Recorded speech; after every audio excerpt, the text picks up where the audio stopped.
What's up, guys? It is Joby Tech here, and we are taking a look at the Pixel 6 in 2022.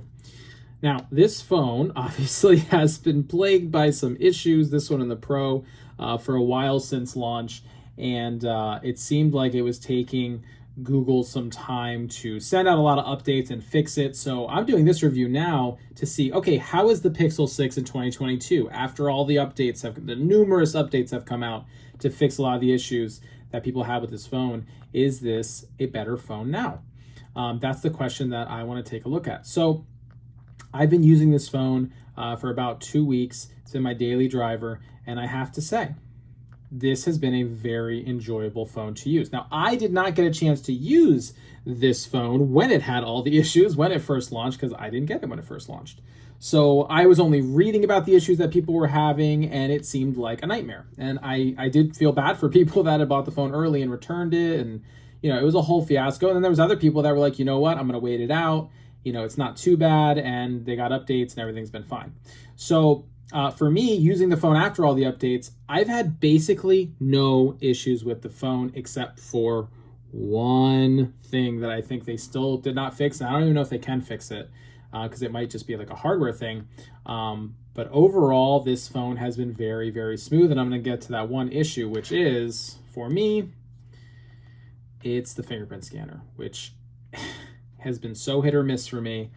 I can understand why people were very, very bothered by this phone's fingerprint scanner because I've been seeing it firsthand.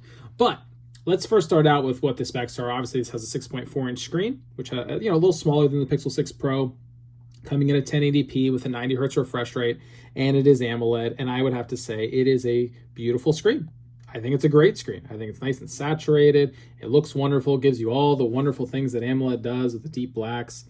It looks great. I really have zero issues with the screen. There is a bit of, bezels all the way around, but, they're mostly even except for maybe the bottom chin. But overall, I think it is pretty dang good. I like this screen, and I like that the screen is flat versus the Pixel 6 Pro, which has a curved screen. I don't hate curved screens, but I don't love them either. I would prefer a flat screen, and I'm glad that Google went with that for the Pixel 6. You are looking at the Google Tensor chip and 8 gigabytes of RAM in this, which personally I think is plenty, and I've had zero issues with RAM management on this phone, and I think the Tensor chip has been fantastic. It's a super smooth, super nice phone to use. I've just had almost no issues with it, and I opening apps, closing stuff, going through the UI. I was wondering what the Tensor chip was going to be like and how it was going to evolve over time, because I know there was a bunch of updates that came out, and I'd have to say it's been great. Like, this is what Google phones should feel like, in my opinion. It feels buttery smooth. It's giving you stock Android. It's giving you all that Google-ness that people love in Pixel phones. And yeah, I've been very, very happy with this phone as far as the processor, which everyone's really excited about. Let's be honest. I mean, the Google Pixel phones have all had Snapdragon processors, and now we got this Tensor chip, and people were curious, what's it going to be like? Is it going to compete with Snapdragon? Is it going to be better? I'd say it's right up there. For what, $599 or $499, depending on where you get this phone from, this is just as fast to me as a Snapdragon 8 Gen 1. As far as like scrolling through the UI, opening, closing apps, gaming, like I've had no issues with this phone at all. Like, it doesn't feel like an inferior, processor by any means. It feels just as good to me.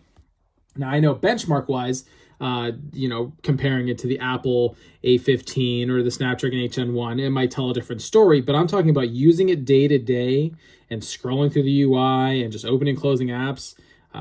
I've had no issues. There's not been one time where I was bummed out I had the Tensor chip and didn't have the Snapdragon 8 Gen 1 or the Apple A15. It's been awesome. I've been so, so happy with the processor in this phone. I just had no issues with it. Now, when we're looking at the battery, it's a 4,614 milliamp hour. Again, I've had no issues with battery life. I think the battery's been very, very good. I usually, by the end of the night, by the time I'm going to bed, I'll be at like 50% battery. Like, I know people had issues with the Pixel 6 Pro, but the Pixel 6 has been great. I've had literally zero issues with it. I think it's just a really, really good battery. And most of the time, a lot of YouTube, which usually, again, will really eat through the battery on most phones. This one's been great. Let me see if I actually have a screenshot from some of the days of usage. I don't remember if I did take one or not. Oh, okay, looks like I did. What did I get to? Yeah, 5 hours and 39 minutes of screen on time, and I was at 55% battery. So I think you can power through the day with this thing, and you will have no issues. I think heavy usage, medium usage, you're definitely going all day. If you're a light user, you might be eking into the second day, but I'd say, again, this is more of an all-day phone. I wouldn't quite call it a 2-day phone. I'd say it's an all-day phone. Do whatever you want on the phone. It's going to last you through the day. Very, very good battery life. At least for me. I know that depends on each person, and maybe if you're gaming a ton on the phone, it might be a different story. But for me, with what I do with the phone and how I use it, it has been absolutely no problem. I don't worry about it. I just use the phone as much as I want. I don't even think about it. And I keep the screen with the refresh rate on. So I just leave the 90 hertz or whatever it's going to automatically change it to throughout the day, depending on what I'm using. I just leave it on. I don't care to change it because I've had no issues with battery life. It has been excellent. Touch responsiveness has been good. I'd say the speakers have been excellent. Have had no problem there. If we go to, wow, if I can spell, Joby Tech. Let's check this out. Should probably put the sound on.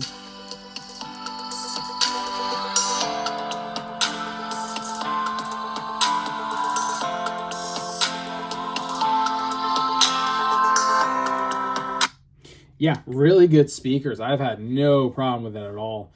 I've had no problem with signal strength either. I know a lot of people had issues with the signal, the connectivity. I know there were so many bugs with these phones when they first came out.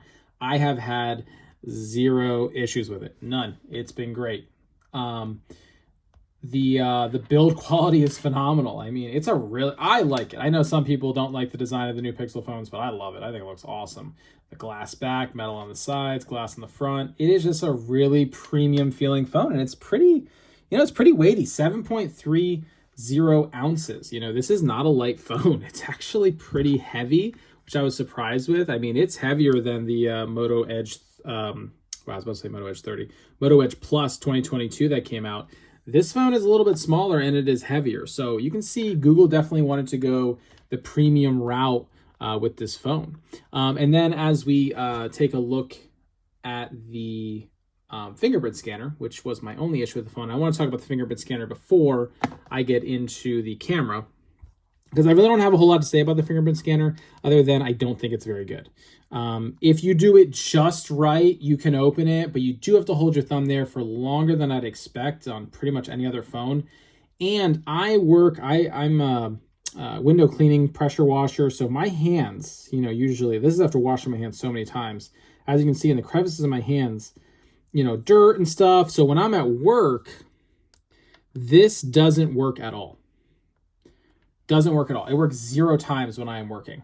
I have to go wash my hands, dry them, and then it'll work. And even when I'm home and I'm not working, there are a lot of times where I'll go to open it and it won't open.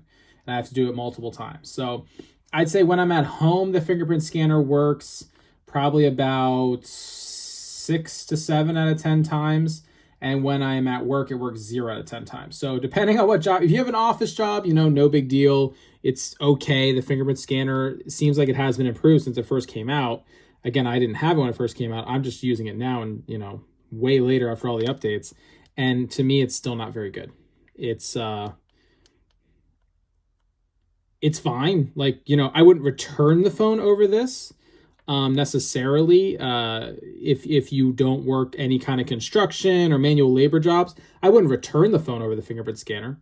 But if you do work a construction job or you do work a job where your hands are getting dirty all the time, I would say try it out because it might be too difficult for you to use. It might be too frustrating. That's what I've noticed. It is just a little too frustrating for me, and it's a real bummer. I wish that the fingerprint scanner was on the side or on the back. I think it would have solved all of the issues, but, what are you going to do? This is what they've chosen to do. Apparently, this is the trendy thing to put it in screen, but I don't like it at all. I think it's worse in every way than putting it on the side or the back. That's just my opinion, though, and that's completely subjective. So yeah, that's the fingerprint scanner. It's take it or leave it. I'd say it depends on the person. If your hands are never dirty, then you might be fine. But if you work a remotely dirty job or a manual labor job, or, you know, I'd say try it out if a friend has one, or ask them how they've liked it. Or I would say try it at a store, but I guess you really can't because it's a store unit and you can't really put your thumbprint in. So I don't know. Try it out and return it. I mean, every store has a return, you know, period that you can return the phone. Maybe you can try it out then and see if you can live with it. If not, you can return it. You know, most places at least 14 days to 30 days, you know, depending where you get it from. You can try it out. But yeah, that is my warning to you. The fingerprint scanner is still not great in my opinion. Now moving on to the cameras on this phone, which I think is the biggest highlight of the phone and probably the best part of it, and the reason most people like Pixel phones. You're getting the 50 megapixel new standard camera, f1.9 aperture, optical image stabilization, laser autofocus, phase detection autofocus, all that good stuff, and a 12 megapixel ultra wide, and the dual LED flash, and you're getting 4K video recording. The video camera has been great. I think they've improved the video camera a lot on this phone. I know in the past Pixel phones have had kind of video cameras. I think this one's improved a lot. Is it as good as the iPhone? No, but how many Android phones are as good as the iPhone in video camera quality? I would say pretty much none. I think this is very, very good, and I love the video quality from this. I've had no issues. It's stable. The dynamic range is good. I was very happy. And of course, the most important thing for most people, the photo quality has been great.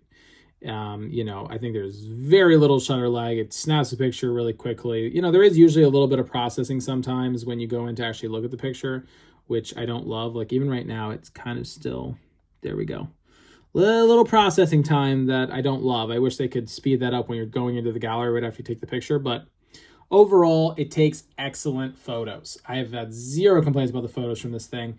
My only gripe with the camera is, if you'll notice, when you're going into, you know, different modes and stuff, there's no way to take full resolution pictures with this thing.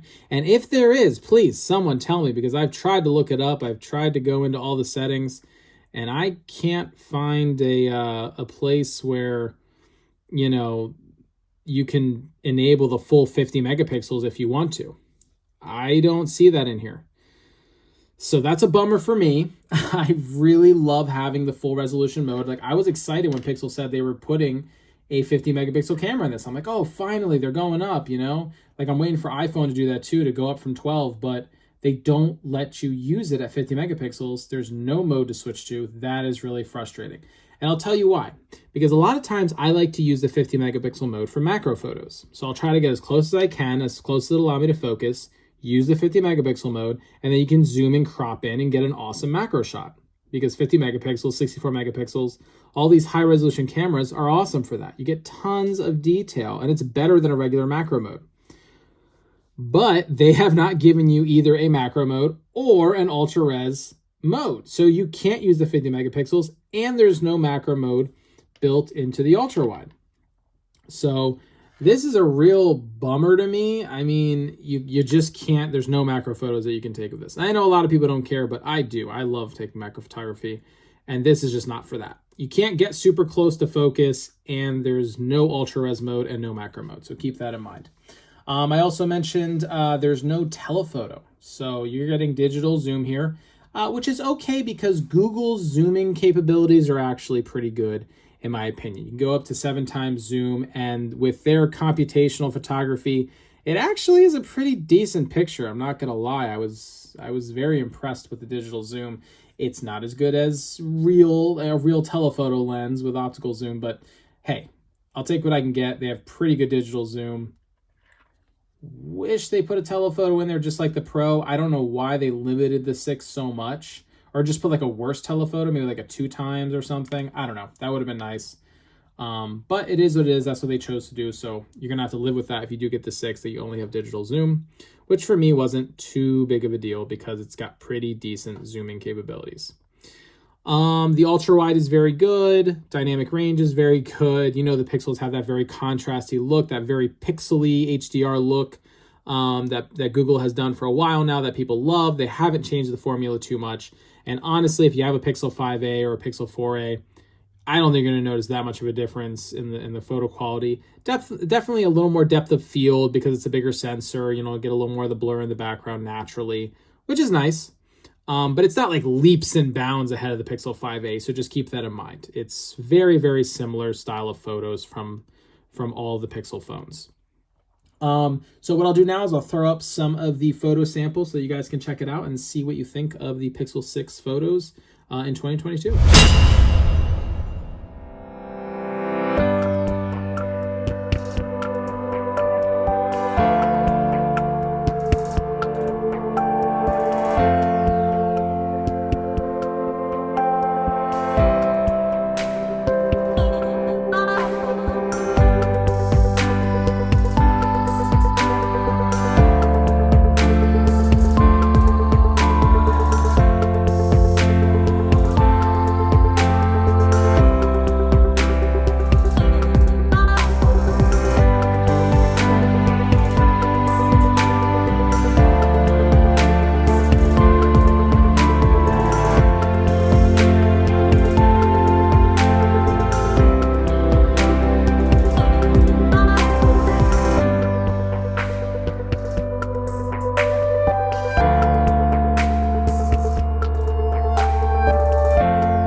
This is a video test. As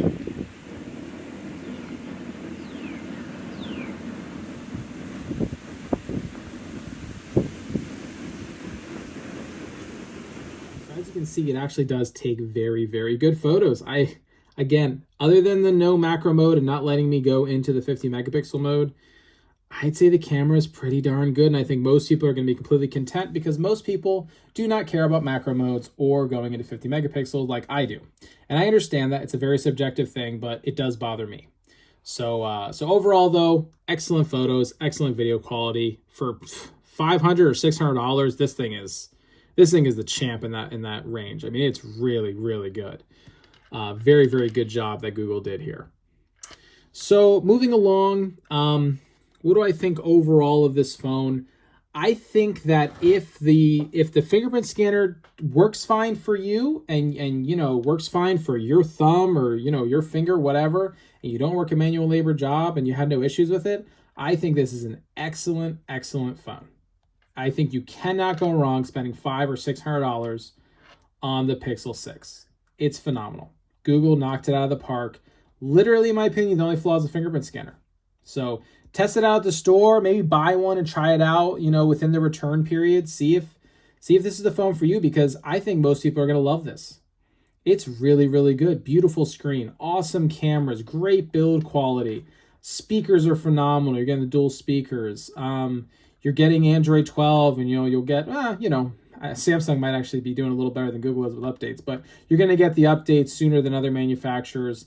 And Google has been updating this phone a lot, which is nice. They are trying to make it the best possible phone they can make it and kind of right some of the wrongs that they made when they first released this. So I appreciate that very much on Google's part, because overall, other than the fingerprint scanner, I think they fixed most of the issues that people were having. I've noticed none of the issues that people were having other than the fingerprint scanner. So like I said, try it out. I think this is a great phone. I think there's very few phones in this price range that are better. I can't think of many at all. If I was going to recommend a phone to someone who just wanted a phone that worked, just a solid phone that's not too expensive, that's just going to just work, and take good pictures, I would recommend this phone. It's a really, really good phone. Stock Android, 90 hertz refresh rate. I don't know. I really think the Tensor chip is very good. I think for the price, people are going to be very happy. So check out this phone, and please leave me any comments below, any questions. If you'd like to know comparatively with other phones how this phone did, please leave some comments below, leave some questions for me, and let me know if there's any other phones specifically you'd like to see in the future on the channel. And please, always subscribe, like the video. I appreciate you guys' support, and I'll leave it there, guys. Pixel 6 is a great phone. I'll see you later.